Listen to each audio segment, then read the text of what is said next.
Good morning. Prime Minister Modi has started his third term in office with a big bang as far as foreign affairs are concerned. We know recently a group of prominent US lawmakers, which included the chair of the US House Foreign Affairs Committee, Michael McCaul, and the earlier speaker, Nancy Pelosi. They went to Dharamshala, met up with the Dalai Lama there, and presented him with a copy of the Resolve Tibet Act. Now, this act has already been passed by the House and the Senate. It is lying with the President, and once Joe Biden signs on this, it will become a bill. So, the copy was given to the Dalai Lama, and on the next day, the entire delegation of US lawmakers, individually and collectively, they met with Prime Minister Modi. And the pictures of this ceremony that they are meeting the Prime Minister, that was released to the media, implying or suggesting very strongly that the Modi government was part of or was an active participant in this event. Now, what I intend to do in the video is explain the significance of this event, India's active participation in this, and how it is a very dangerous move that the Indian government has taken. So let me start with the Resolve Tibet Act. When you see this act, it has 2 points, key points. One is that the US lawmakers, they are urging China, asking Beijing to start dialogue with Dalai Lama for a peaceful settlement about the status and the governance of Tibet. And the second point is that the US representative for Tibet has been directed that he should publicize this aspect of the Resolve Tibet Act fulsomely, that he should put it across. This information needs to go everywhere. Now, the Dalai Lama accepted it, and there was a big ceremony there in Dharamshala. The Dalai Lama obviously knew within that this act was meaningless because it had been overtaken by the events. In fact, he would have recalled the Dalai Lama about his own deliverance, or when he spoke about his middle path, what is called the middle way approach. The Dalai Lama spoke of this in June of 1988 at the European Union Parliament in Strasbourg, which is in Germany. And that is where for the first time he told the world that he and Tibet, they were not seeking independence from China, but they were seeking autonomy within China. But the two key points of his middle way were such that they were unacceptable or unrealizable also. And his 2 points, they were given in 1988. One was that the Tibet area to become autonomous. Now, Tibet area that Dalai Lama is talking about is huge. It is much bigger than the Tibet autonomous region that we talk about today. What had happened was that in late 50s and 60s, this huge Tibet area, which had Amdo, Kham province, all this was broken down by the Chinese into small pieces, and they were amalgamated with other provinces of China. That means the Tibetan people living in the Tibet area, now they were part of other provinces, and all that was left is a smaller Tibet autonomous region. So even in 1988, the Dalai Lama said, when he spoke about the Tibet area to be autonomous, it was unrealizable, and obviously straight away the Chinese government dubbed him a spiritist, that he's a separatist, he's trying to divide the country China, because he is referring to something which does not exist, which is there with other provinces. And the second point of his middle approach was that in this Tibet area, which I'm referring to the big area, the Tibet area, that everything except foreign affairs and defense, which will be the responsibility of China, everything else should be in the domain of the Tibetan government itself in that autonomous region, which is the Central Tibetan Administration. The government Central Tibet administration today is a government in exile and it exists in Dharamshala. So these demands of the Dalai Lama were rejected. He was dubbed a separatist and he was called a splittist. Now, what is the point then of these lawmakers coming up with something knowing fully well this cannot be realized? Because it doesn't exist. So the whole idea is that what the Americans have done is, without saying, they have opened a new front for security competition with China. China, as you know, as far as America is concerned, it is the biggest threat to America, which the Americans call the pacing threat, their biggest challenge in this century, and they have opened many security competition fronts with the Chinese. So this is a new front that has been opened. Before I go any further, let us understand what is this security competition. What are we talking about? This phrase basically means deterrence. It is about military capabilities. It is about that what do you have in terms of capability that you can either deny or you either deter or you overwhelm an enemy. That is deterrence. And this is a flexible concept because both sides are adding new things, new technologies. So the other side is watching how it is going. And each side is looking for an opportunity where there is a gap in the deterrence, where that side can have a bit of war control to accomplish certain tasks which it is unable to accomplish through negotiation, instead do that by force. So the point to make is, when we talk of a security competition, there is a very thin line between that and conflict and war, because this whole concept of deterrence is a flexible concept. So they have opened a new front, and their earlier fronts, they have opened a front in Taiwan, we know, and in fact Nancy Pelosi was instrumental in that. She was the key player when she visited Taiwan in August of 2022. That is when for the first time the PLA, their air force, it crossed the median line. So there is an intense security competition going on there. Then another intense security competition now is going on in South China Sea because of Philippines.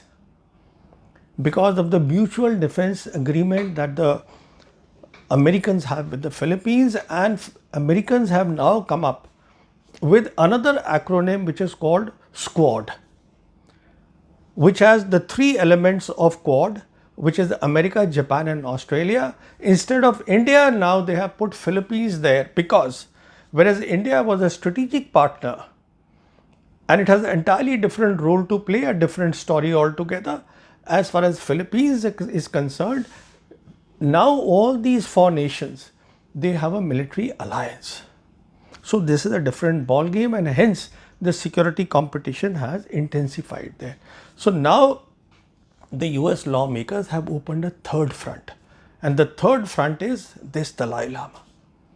And the third front has been opened on Indian soil, and as I said, the Indians have very gracefully, they have received all these people, they have encouraged them to meet the Dalai Lama, and the Prime Minister has taken pictures with all these lawmakers. In other words, what the Indians are, or how the Chinese will read the situation is that Indians also feel that they are in a security competition with China.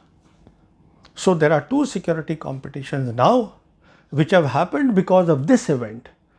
One is a new front for the American-China competition, and a front between India and China, security competition front. And well, it stands to logic, because after all, the Modi government in its last term, and Jai Shankar was the foreign minister, then he had repeatedly said that a multipolar Asia is necessary for a multipolar world. In other words, that India is a pole like China, so India is in competition with China.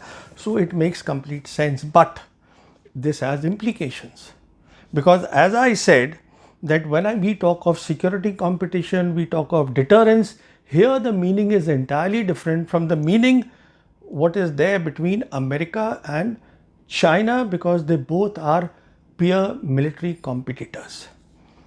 But before I discuss the Indian side, this new front which has been opened up by the Modi government, there are a few issues in our bilateral relationship, India and China, that need to be put on the table, that need to be explained a little more. They are important. So the first thing is, let's start with the Chinese want all nations with whom they have a relationship that they adhere to the One China policy. Now, One China policy is understood as by the West, by the Americans and by most of the world as the policy on Taiwan, that Taiwan is a part of China. You have to accept that for a bilateral relationship with China. This is the very basis of relationship with China. Now, as far as India is concerned, it has a different meaning. Why it has a different meaning is because there are two red lines or two core concerns of the Chinese. If people may recall, in June of 2023, American president himself gave an interview to the CNN to Fareed Zakaria, where he mentioned that, look, I know China, I know Xi Jinping. China is not expansionist, Xi Jinping is not expansionist, but they will realize, or what they say belongs to them, they will claim it back. And those two areas which they will claim back, they have openly said, are Taiwan and Tibet.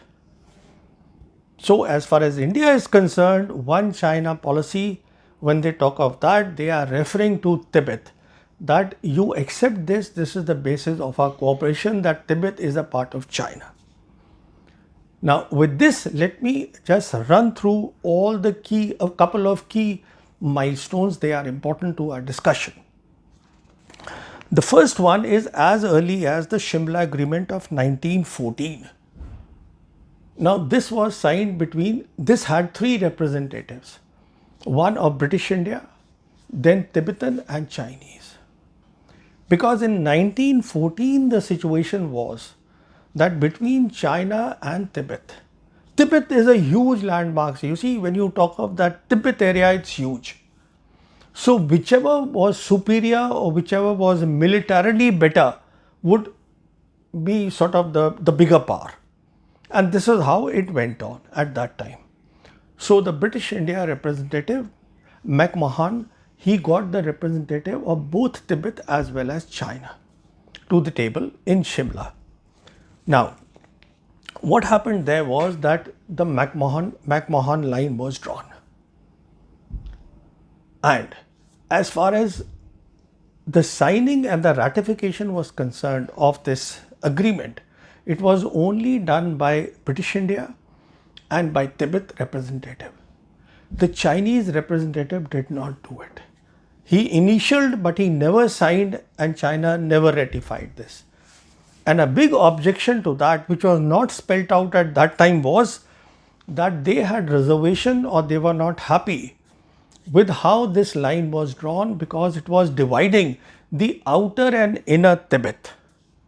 And this was not acceptable to the Chinese. Now, when you see the McMahan line and the outer line, Tibet line, you realize that this is that area which is 90,000 square kilometers, and this is what used to be called Northeast Frontier Province of Assam Province of India, and later became Arunachal Pradesh. So even at that time it was not acceptable to the Chinese, but they never spelt it out. Now let's move on to the next big event. That happened in April of 1960, before the 62 war. In fact, this was the event when the Chinese Premier Chow En-lai, he came to India to confabulate with Prime Minister Nehru to find a peaceful settlement to the border problem. That was the mission.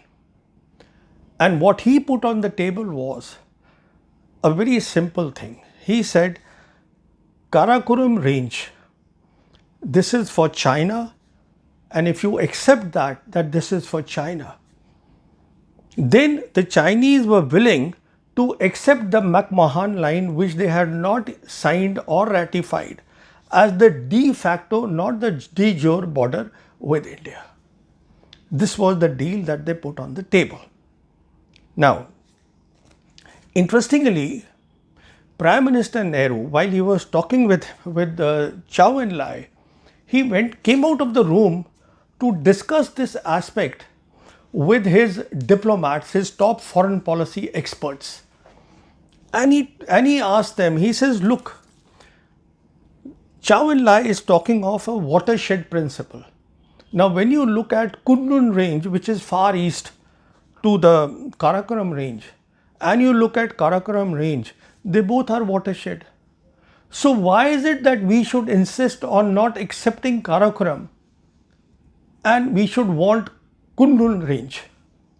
Because what the Chinese were saying is that Kunun belongs to us, and if you accept Karakoram as the dividing line, we are happy to settle the matter. And his foreign policy advisors, the diplomats at that time, they told the Prime Minister that we should insist on Kunun Range because it provides a better defense. This was the argument. How I know of this is because T.N. Cole, who was the Foreign Secretary of India, who retired, and he's written in his book, A Diplomat's Diary, something very interesting, exactly what I have just said. He said that Nehru actually came out of the negotiating room and asked his senior officials why we insisted on the Kunun Range further east and not agree to the Karakoram Range further west. As the Chinese claimed, both were in accordance with the highest watershed principle. His advisors, the diplomats, said that we have a cast iron case and Kunun Range was better from the defense angle.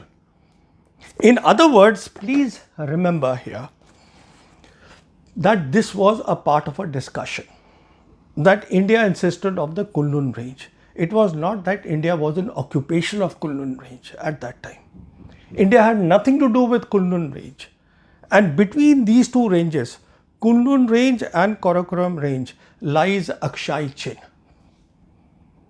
So when the BJP government accuses Prime Minister Nehru of having bartered off 38,000 square kilometers of Indian territory, which is Aksai Chin, to the Chinese, this is not real.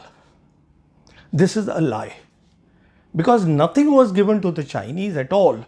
It is that on the advice of the diplomats, the Indian Prime Minister said that we want this Kunun Range. Now contrast this with what happened recently when the Modi government was in power. In April of 2020. In April of 2020, the Indian Army was physically holding certain areas in East Ladakh, and it had been holding it since 1993. And they were compelled to fall back, and something like 2,000 square kilometers, according to the press reports. The Chinese came without firing a shot, they occupied that area. This is the area which was being held by the army, Indian Army. It was not an abandoned area. And we know on the 19th of June 2020, Prime Minister Modi gave a clean chit to the Chinese and said that nobody is occupying the territory. So please contrast the two cases. Nothing was given away by Prime Minister Nehru. It was the fault of the diplomats. I will talk about this, about how the diplomats have done ample blunders in India and they have never been called out. I'll speak of that a little later. So this is the second thing that needs to be kept in mind. The 1962, when Chow and Lai made a genuine effort to resolve the thing. Now, in June of 1980, this was the last time when the supreme leader of China was done shopping. And he gave an interview to an Indian, Krishna Kumar, who was the chief editor of Defense News, and he offered the same package that was offered by Chow and Lai to Nehru, which was that if you accept Karakoram as the line in the western sector, we will accept McMahan as the de facto border. And once again, Shyam Saran writes in his book, Ambassador Shyam Saran, that they advised the Prime Minister, Indira Gandhi, that look, this should not be acceptable to us, we should ask for more. So, the point I am making is that every time it is the diplomats who come and put the spanner in things. Because we have to realize that with time things change. Then another important event that I wish to talk about is the visit of Prime Minister Atal Bihari Vajpayee to China in 2003, where for the first time India formally accepted that Tibet autonomous region is a part of China, period. In other words, damn the middle path of the Dalai Lama, damn the Tibet card, damn the Dalai Lama card, everything was over. Just to again reiterate this, Tibet area earlier had been broken down into small pieces, amalgamated in the province, and what was left is Tibet autonomous region. That Prime Minister Vajpayee formally said is a part of China. Then what was left there now? Now let me talk a bit about how these diplomats, their cases and how they have never been called out for the blunders they have done. It is important. And I will also explain why they have done these blunders. Now, as I said, 1960 was a blunder when Chow and Lai came here, and they were asking for the Kunun Range. Things would have been settled there. Now, then again in 1980, Deng Xiaoping again offered, and again it was the diplomats. Then in 1993, when the visit of Narasimha Rao happened, official visit to China, it is the diplomats who created the line of actual control without realizing that a line of actual control is made after war. It is a military line. You don't make a military line for peace. And we know the implications. This is a different subject. I have done a couple of videos on this. This was a big blunder. Now, as far as Pakistan is concerned, again we have done the same blunders. In 2009, everybody knows about Sharm el-Sheikh, which was done on insistence of the then National Security Advisor, again a diplomat, where both sides agreed that terrorism was the main threat to both the nations. Then again we know in 1999, when the Lahore Declaration was signed, the key of the Lahore Declaration was the MOU between India and Pakistan. And again we got that completely wrong, because we signed there, our diplomats signed, that both the sides will discuss their nuclear doctrine, they will discuss their war concepts, conventional war concept, without realizing what are the military implications of that. So the point I am making is, our diplomats have a basic failing, which is not there in China and in Pakistan. In Pakistan, it is the military that is germane, or which is central to their diplomacy. As far as China is concerned, PLA has a very big role in their foreign policy. Here the problem is, our diplomats do not understand military power. And today, at a time when we are looking at the huge changes happening in global geopolitics, they don't even understand the role of the disruptive technologies, both for the economy as well as for the modern war. So, this is the fundamental point. When you make your foreign policy, you are looking at national power, relative national power. And it has three elements, not one. We all remember Jay Shankar telling a television channel that how can I go to war with China? Their economy is 5 times the size of mine. No, economy is one aspect. Their military power is more than yours. Their technology power is more than yours. But these are the two aspects he doesn't understand. So the point here is very simple, that we have now entered into an intense competition, security competition with China, one-on-one, with the Prime Minister at the forefront, advised by his able foreign minister, who is again a former diplomat. Now, the problem here is that unlike the case of America and China, which I said are peer military competitors. Anybody, and PLA has been watching our higher defense organizations, our deployments for war. They know exactly, watching that and understanding that, what is our capabilities and what are our war concepts. They know exactly all that. And there is a huge gap between the two. So the point I am making is, I do not want to dwell any further. The viewer can draw their own conclusion. We have got into a game where their ambassador, who was here 18 months back, before departing, the most important thing he said was that the basis of India-China relations has to be a one China policy. And the reason for that was very simple, that when Bajpayee said that Tibet Autonomous Region is a part of China, please recall in 2009, what the Chinese started doing is, they stopped giving visas to Indian nationals from Arunachal Pradesh. Instead, they would just give papers, which were attached papers to the passport. Because as far as they were concerned, and as I said, according to the Shimla agreement, they had not accepted at all the outer Tibet. So outer Tibet is what is Arunachal Pradesh, and this is what they call South Tibet today. So the Modi government at the beginning of its third term has entered into a security competition which it does not understand, and which its military leadership, the Indian military leadership, when you look at their deployments, they don't seem to understand. Thank you.